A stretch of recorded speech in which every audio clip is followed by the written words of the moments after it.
하나님의 백성, 하나님의 자녀의 가장 중요한 특징 가운데 하나는 약속을 잘 지키는 거라고 생각을 합니다. 하나님께서는 약속의 하나님이신 줄로 믿습니다. 하나님은 말씀을 통해서 약속하십니다.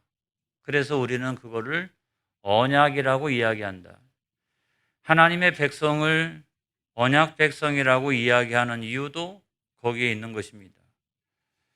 당연히 하나님의 백성은 약속을 잘 지켜야 합니다. 예를 들어서 어떤 사람이 땅을 얼마에 팔기로 했습니다. 매도인과 매수인이 다 오케이 하고 계약을 체결하기로 했습니다. 그 사이에 다른 사람이 나타나서 내가 웃돈을 줄 테니까 그걸 나에게 팔으라고 했습니다. 그거를 매도인이 다른 사람에게 팔았다라고 하면 거기에는 아무런 법적인 문제는 없습니다. 돈을 더 주니까 당연히 거기다 팔아야 하겠지요. 하지만 그거는 도덕적인 문제가 남는 것입니다.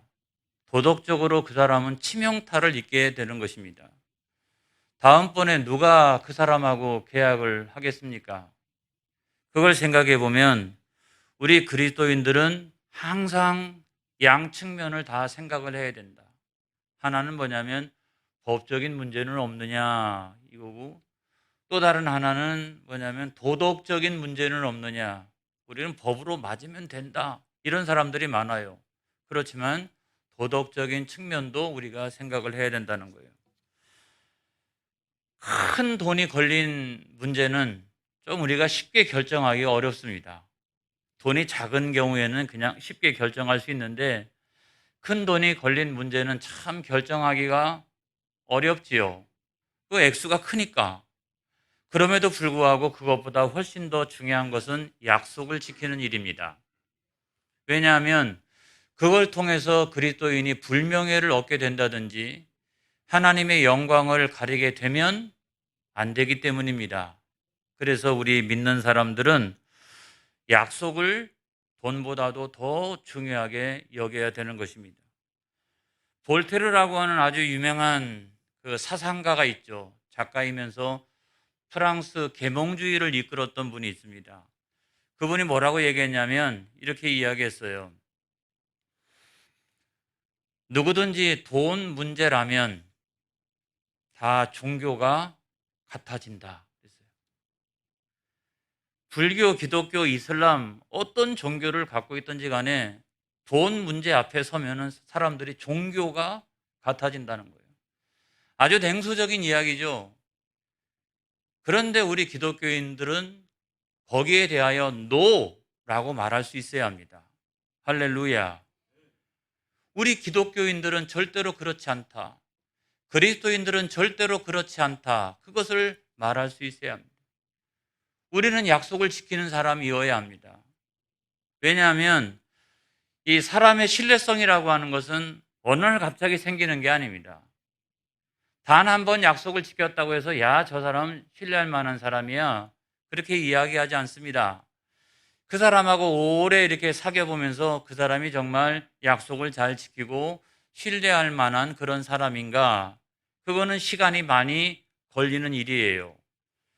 그래서 이 신뢰성을 갖는 일이란 우리 믿는 사람들에게 있어서는 얼마만큼 중요한 일인가? 성경에도 있더라고요. 시편 15편 1절로부터 2절에 있는 말씀을 보겠습니다. 시작. 여호와여, 주의 장막에 머무를 자 누구 오며 주의 성산에 사는 자 누구 오니까? 정직하게 행하며 공의를 실천하며 그의 마음에 진실을 말하며 그랬어요. 주의 성산에 거하는 사람이 과연 누구일까 할 때에 그 중요한 특징이 이런 것들이라는 거예요. 그래서 여러분, 우리가 못되게 살면 안 되는 거예요. 우리는 정직하게 살아가야 되고 공의롭게 살아가야 되고, 할렐루야. 그래서 약속을 잘 지키면서 신뢰성 있는 그리스도인들이 되어야 할 줄로 믿습니다. 이것이 무너지니까 우리가 하나님의 영광을 가리게 되고 세상을 향한 교회의 권위가 무너지기 시작을 하는 거예요. 우리가 믿는 하나님은 어떤 분이냐? 신실하신 하나님. 할렐루야. 하나님은 신실하신 하나님. 그게 어떤 뜻입니까? 하나님은 틀림이 없으시다는 거예요. 하나님은 틀림이 없으세요. 하나님은 약속하신 것을 다 이루십니다. 그리고 하나님께서는 약속하신 것을 다 지켜주십니다. 할렐루야. 저는 여러분 요즘 여호수아서를 강의하면서 그런 확신을 더욱더 갖게 되었어요.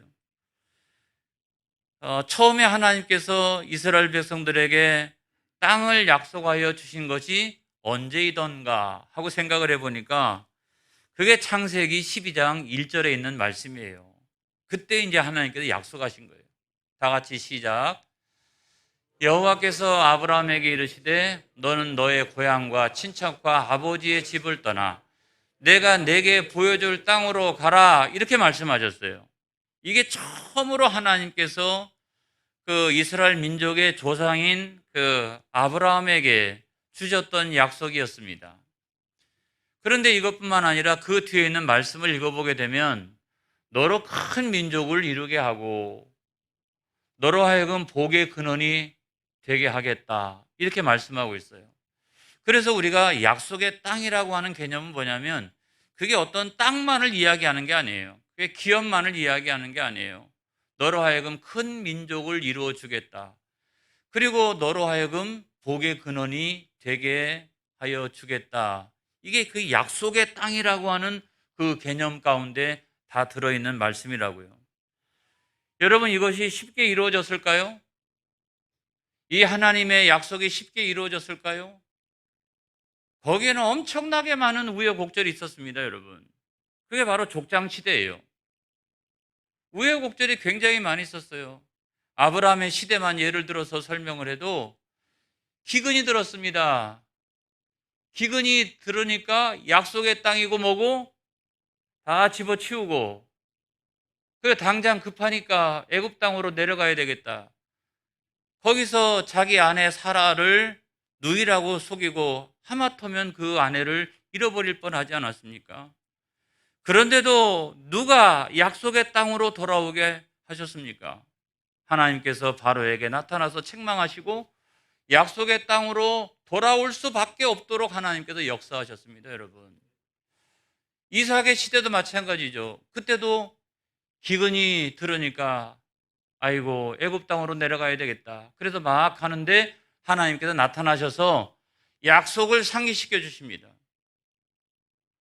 내가 너로 하여금 이 땅에서 큰 민족이 되게 하고 복의 근원이 되게 하겠다. 그래서 그 약속을 상기시켜 주고 그들이 애굽 땅에 내려가지 않도록 하셨던 분은 하나님이셨습니다. 야곱의 시대도 마찬가지입니다, 여러분. 자기 아버지하고 형을 속이고 난 다음에 외삼촌 라반의 집으로 막 도망갈 때 얼마나 비참한 삶이었습니까? 그래서 돌베개를 베고 누워 있었는데 꿈에 본즉 사닥다리가 이렇게 오르락 내리락 하는데 거기서 하나님의 음성이 들려왔습니다. 나는 내 조부의 하나님, 나는 내 아비의 하나님. 그러면서 하나님이 약속하셨던 게 뭐냐면 너로 하여금 이 땅에서 큰 민족이 되게 하고 복의 근원이 되게 하겠다.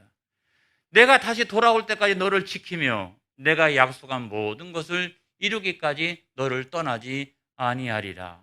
할렐루야. 내가 지금은 도망자 신세이지만 너 반드시 돌아오게 될 거야. 내가 그렇게 역사할 거야 라고 하나님께서 말씀하셨다는 거죠.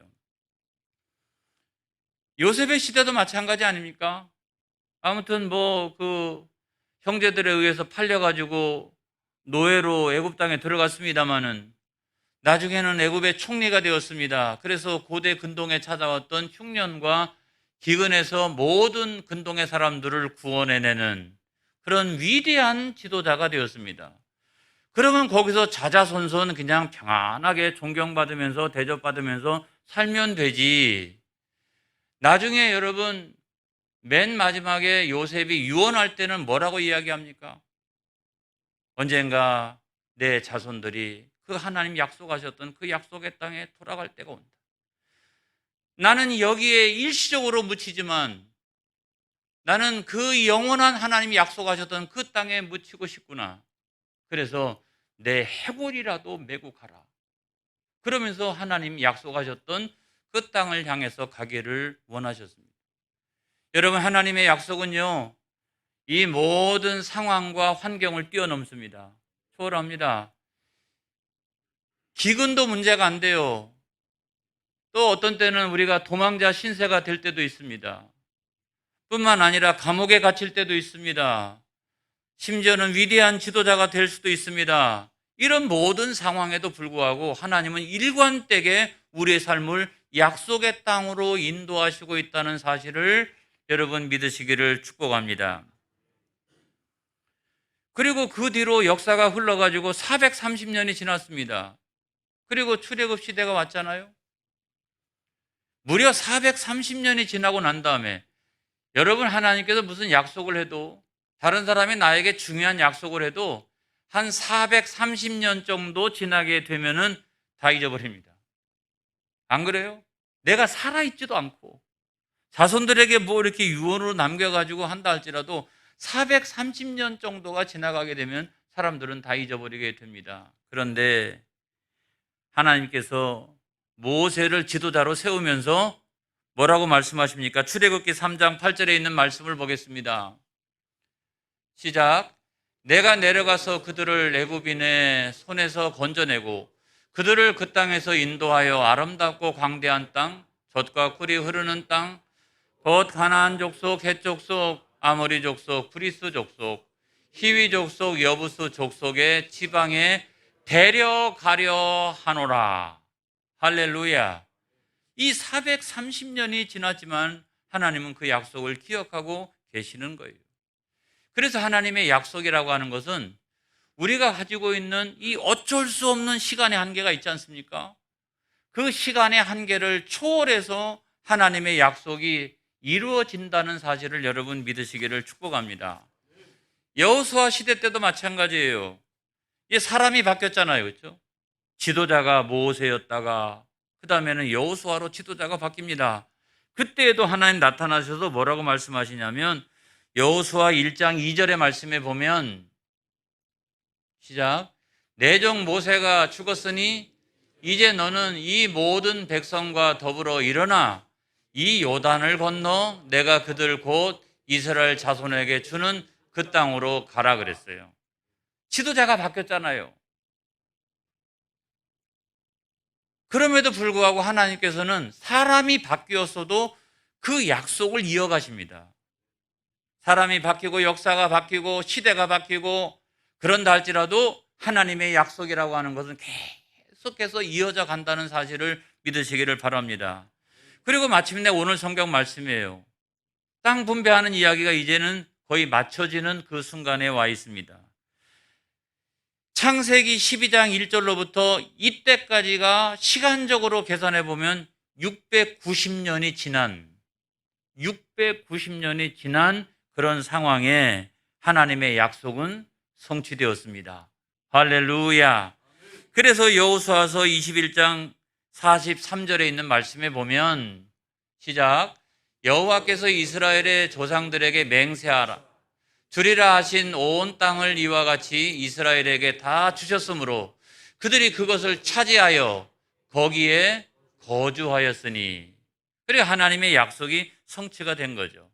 근데 그 사이에 우리가 잘 압니다마는 이 가나안 땅에 들어가지고 정복 전쟁이 몇 년?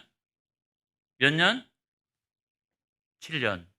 정복 전쟁이 7년이었습니다. 7년이 다 끝나고 난 다음에도 아직도 다 완전하게 정복을 못 해가지고 7개 지파가 땅을 분배받지 못하고 있는 그런 상황이었습니다. 왜요? 그들은 제비뽑기 하기도 싫어. 나머지 땅을 정복하기도 싫어. 그러니까 그들은 안일함과 나태함과 게으름 가운데 있었습니다. 그런데도 불구하고 그걸 지나서 하나님의 약속이 마침내 여기에 와서 성취된다는 사실이에요. 그래서 여러분 하나님의 약속은 이 사람의 속성, 게으름, 연약함, 안일함, 그거를 다 초월해가지고 하나님의 약속은 반드시 성취된다는 사실을 여러분 믿으시기를 바랍니다. 그래서 우리가 우리 하나님을 뭐라고 얘기해요? 신실하신 하나님. 신실하신 하나님. 정말 감사한 것은 그런 모든 것들을 다 초월해가지고 하나님께서 약속하셨던 그 모든 약속은 성취되어지는 것이다. 환경이든지 또는 시간이든지 사람이든지 인간의 속성이든지 그런 것에 의해서 일시적으로 제약받는 상황이 있어도 하나님의 약속은 반드시 성취된다. 그래서 여러분 신구약 성경 말씀을 믿으시기를 주의 이름으로 축원합니다. 반드시 이렇게 된다는 사실을 여러분 믿으시기를 바랍니다. 그럼에도 불구하고 원수 마귀가 가만히 있느냐? 그렇지 않죠. 그래서 여호수아 21장 44절에 있는 말씀을 보겠습니다. 시작. 여호와께서 그들의 주위에 안식을 주셨으되 그 조상들에게 맹세하신 대로 하셨으므로 그들의 모든 원수들 중에 그들과 맞선 자가 하나도 없었으니 이는 여호와께서 그들의 모든 원수들을 그들의 손에 넘겨주셨음이니라.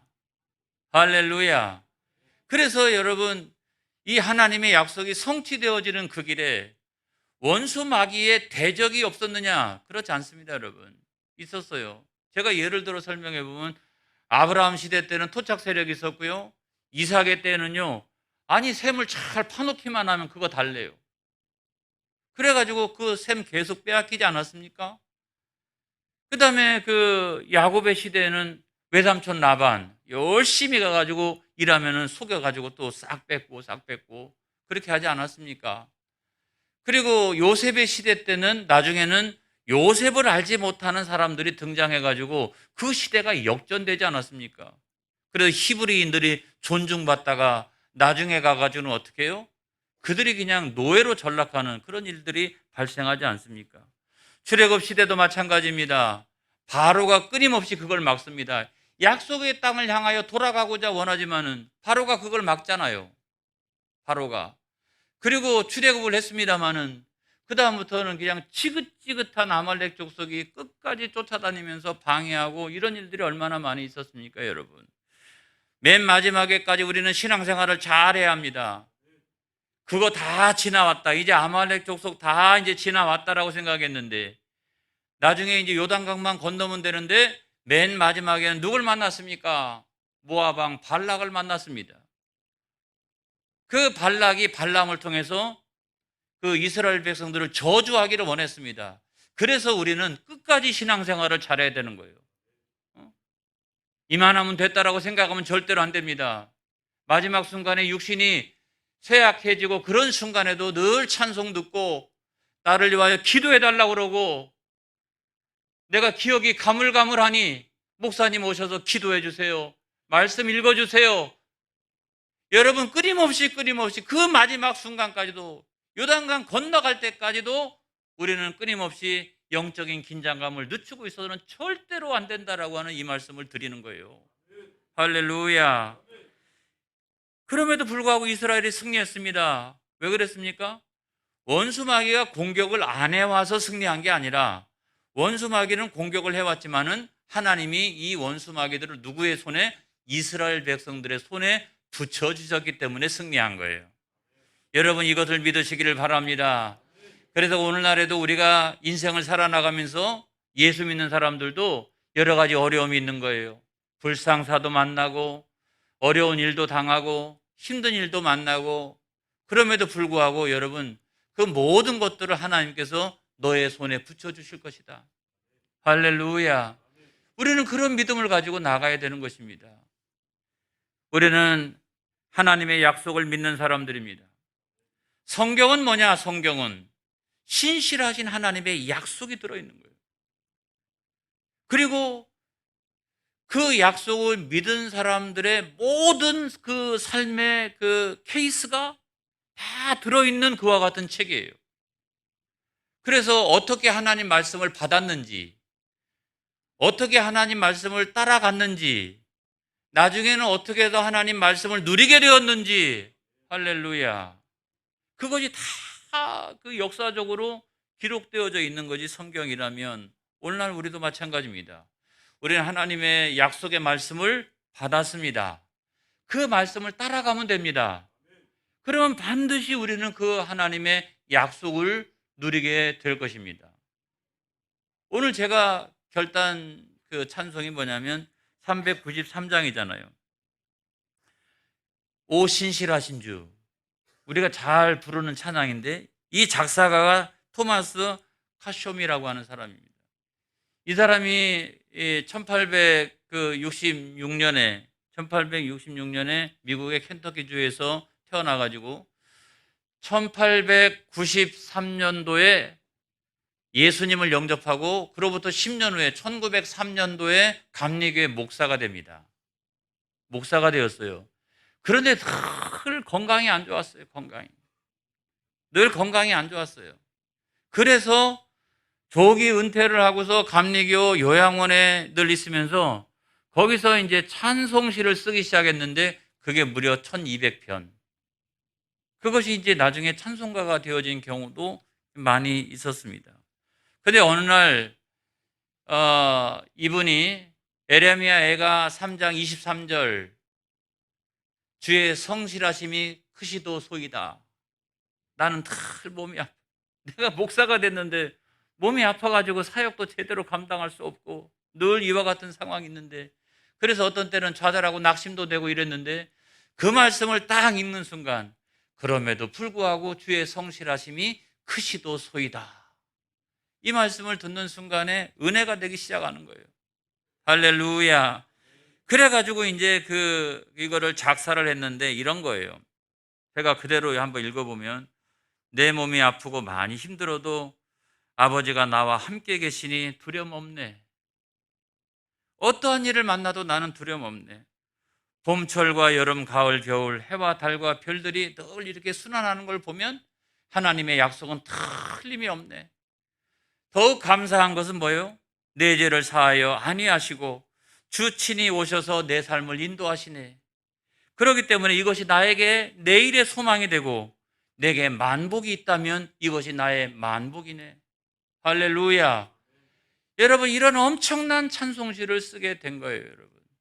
오늘날 우리도 마찬가지라고 생각합니다. 여러분, 하나님은 말씀을 통해서 우리에게 약속하신 하나님이신 것을 믿으시기 바랍니다. 그리고 오늘 모든 말씀의 결론은 뭐냐면 45절에 있는 말씀입니다, 여러분. 다 같이 한번 읽어보겠습니다. 여호와께서 이스라엘 족속에게 말씀하신 선한 말씀이 하나도 남음이 없이 다 응하였더라. 할렐루야. 여러분, 이 말씀 붙들고 오늘도 승리하는 여러분 되시기를 축복합니다. 기도하겠습니다.